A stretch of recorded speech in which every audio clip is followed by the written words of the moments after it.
ఆ డాగ్స్ని పట్టుకుని వెళ్ళి కొద్దిగా ఆలస్యం అయితే ఇది రాష్ట్ర ప్రభుత్వమే మాంటేడ్లు ఇచ్చేసిందని రాష్ట్ర ప్రభుత్వం మీద అప్పుడున్న ప్రతిపక్షాలు వచ్చి రాష్ట్ర ప్రభుత్వం మీద దుమ్మెత్తిపోయడం ఆ తర్వాత అది ఎక్కడికి వచ్చిందని ఎవరు దీన్ని వచ్చింది ట్రాన్స్పోర్ట్ చేశారంటే అది సంధ్యా యాక్వా ఎక్స్పోర్ట్ లిమిటెడ్ అని విశాఖపట్నం సంబంధించిన సంస్థ వచ్చి ఇంపోర్ట్ చేసుకుంటుందని అది సాక్షాత్తు భారతీయ జనతా పార్టీ సంబంధించిన అధ్యక్షురాలు లేకపోతే అప్పుడు ఉన్న నాయకులకి కొందరికి వాళ్ళందరూ కూడా సన్నిహితులు స్నేహితులు బంధువులు అని చెప్పని అధికార పక్షం ఉన్న మా వాళ్ళు కొందరు దాని మీద ఆరోపించడం ఈ రకంగా ఆరోపణలు ప్రత్యారోపణలు ఆ రోజు జరిగినాయి. ఒకటి వచ్చి అధికార పార్టీ దీన్ని ఇంపోర్ట్ చేసింది అనేది ఒకటి కాదు, ప్రతిపక్షం తాలూకా భారతీయ జనతా పార్టీ తెలుగుదేశం పార్టీకి సంబంధించిన బంధువులే దాన్ని ఇంపోర్ట్ చేశారని చెప్పేసి జరిగినాయి. వాటర్ మేబీ అది పక్కన పెడితే నేను ఇవాళ డిమాండ్ చేస్తుంది ఏంటంటే దయచేసి అధికారం ఉన్న పెద్దల్ని అలాగే నూతనంగా మన ఉత్తరాంధ్రలో జరిగిన పార్లమెంట్ సభ్యులు పార్లమెంట్ జరుగుతుంది, దయచేసి దీనిలో ప్రశ్న వేయండి. ఏమైంది? 25,000 కోట్లు అంటే మాటలు కాదు, 25 లక్షలు కాదు. ఏమైంది? ఇది ఇంట్లో వాస్తవాలు ఎంత? వాస్తవాలు అయితే ఎవరెవరు ఎందుకు ఇన్వాల్వ్ అయ్యి ఉన్నారు, వారిని ఎందుకు ఉపేక్షిస్తున్నారు అని దాని మీద కావాలి. దాంతోపాటు అది వాస్తవం కాకపోతే మన విశాఖపట్నంకి ఒక మంచి పేరు కూడా వచ్చే అవకాశం ఉంది. ఎందుకంటే దేశంలో ఎక్కువగా ఇలాంటి డ్రగ్స్ ఇంపోర్ట్ అయ్యే స్థలాలు రెండు, ఒకటి గుజరాత్లో ఉన్న పోర్టులు, రెండు మహారాష్ట్రలో ఉన్న. ఆంధ్రప్రదేశ్కి ఎప్పుడు ఇలాంటి లేదు, కానీ ఇది వచ్చింది. కాబట్టి దయచేసి దీన్ని రాజకీయ ఉద్దేశం, రాజకీయ కోణంలో రాజకీయ దురుద్దేశాలు ఆపాదించకుండా చిత్తశుద్ధి ఉంటే స్థానిక నాయకత్వం అయితే రాష్ట్ర ప్రభుత్వాన్ని కోరండి, ఎంక్వైరీ దీని మీద దర్యాప్తు చేసి వెంటనే దీన్ని నివేదిక తెప్పించాలి. నేను పార్లమెంట్ సభ్యులైతే పార్లమెంట్లో మీరు లేవనెత్తి దీని తాలుగా వాస్తవాలను తీసుకురండి. మీరు అడగచ్చు, మరి మీరు ప్రభుత్వం ఉన్నారు అన్నప్పుడు ఏం చేశారని. మార్చి 22 ఎన్నికల సమయం మనందరికీ తెలుసు. రాజకీయ ఆరోపణలు ప్రత్యారోపణలు సరిపోయింది తప్ప దాని మీద ఎవరికి. కాబట్టి దయచేసి దీన్ని మాత్రం ఆషామాషిగా తీసుకోకుండా, ఇదేదో సత్యబాబు గారు పార్టీ చెందిన వ్యక్తి ఎవరి మీద బుర్ర జల్లుకోవడానికి ప్రయత్నం చేస్తున్నా అనుకోకుండా మీలో కానీ నిజంగా విశాఖపట్నం గురించి ఆలోచించే వ్యక్తులు, ఉత్తరాంధ్ర ఆలోచించే వ్యక్తులైతే దీని మీద కోరండి.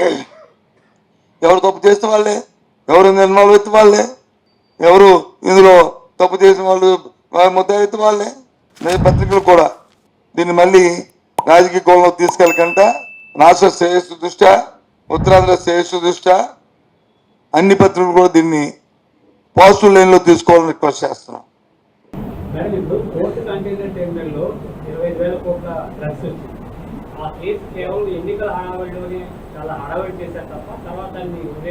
ఏం లేదు, వదలలేదండి. అది ఆల్రెడీ సిబిఐ వాళ్ళ కంట్రోల్లో ఉంది.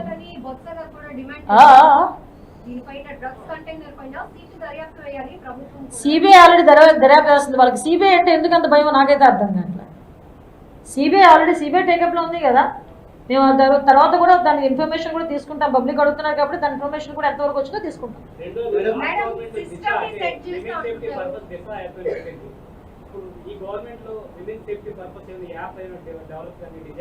ఆల్రెడీ ఇంతకు ముందున్న యాప్కే వాళ్ళు దిశ యాప్ అని పేరు పెట్టారండి. దానికి కూడా మళ్ళీ మహిళా యాప్ అని చెప్పేసి మళ్ళీ మేము కూడా ఒక యాప్ క్రియేట్ చేసాము. కానీ లాస్ట్ దిశ యాప్లోని కూడా చాలా మంది వాళ్ళు టార్గెట్లు ఇచ్చుకొని అబ్బాయిల చేత కూడా దాన్ని డౌన్లోడ్ చేయించుకునే పరిస్థితి. నాకు తెలిసి ఇందులో 50% కూడా డౌన్లోడ్ చేసుకుని ఉంటారు డెఫినెట్గా. అలాంటి వేగ్గా కాకుండా క్లియర్గా పిల్లలకు ఉపయోగపడేటట్టు, ఆడపిల్లలకు ఉపయోగపడేటట్టు ఆల్రెడీ క్రియేట్ అయింది. దాని మీద కూడా అవేర్నెస్ ఉంది. ఓకేనా?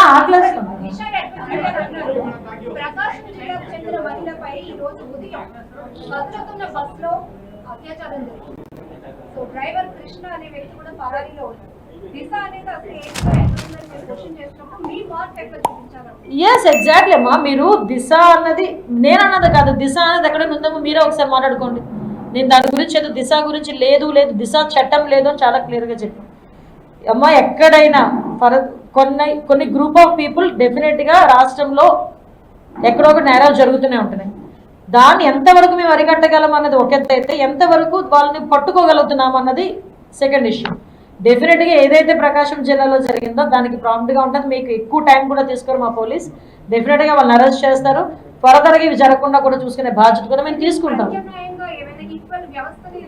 తీసుకొస్తున్నాం. అందుకే కదా ఇప్పుడు మెయిన్ మనం గాంజా మనం అరికట్టగలిగితే చాలా క్రైమ్ తగ్గుతుంది.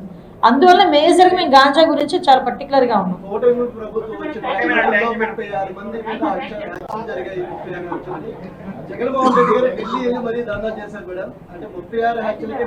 కాదండి, ఢిల్లీలో ధర్నా చేసిన జగన్మోహన్ రెడ్డి గారు కి ఒక న్యూస్ ఛానల్ వాళ్ళు అడిగారు 36 పేర్లు ఇవ్వగలరా అని. మరి ఎందుకు లేచి వెళ్ళిపోయాడు? 36 మంది చచ్చిపోయారండి, 36 రాజకీయాలు జరిగినాయి అని చెప్పినావు.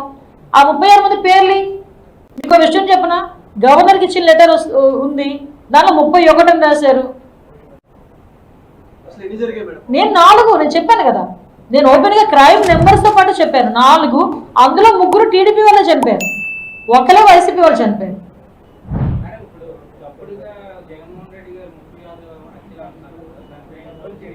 కంపల్సరీగానండి, మేము దానికి ఎక్స్ప్లెనేషన్ అడగాలి కదా. ఇప్పుడు గవర్నర్ గారు మాకు పంపిస్తారు, దానికి మేము కూడా ప్రిపేర్గా లెటర్ సబ్మిట్ చేయాలి. వీటన్నిటి మీద ఒకటి ఏంటంటే, ఎక్కడో పాప గౌతు శిరీష గారు ఒక చిన్న స్కీమ్ గురించి తప్పుడుగా మాట్లాడితే సిఐడి ఆఫీసులో కూర్చోబెట్టారు ఆవిడ. మరి ఢిల్లీ వెళ్ళి కూర్చొని తప్పుడుగా వ్యవహరించి మన రాష్ట్రానికి భ్రష్టు పట్టించే విధంగా, ప్రతిష్టను భగ్నం కలిగించే విధంగా మాట్లాడిన వాళ్ళకి ఏ కేసు పెట్టాలో ప్రజలకే వదిలేస్తాను.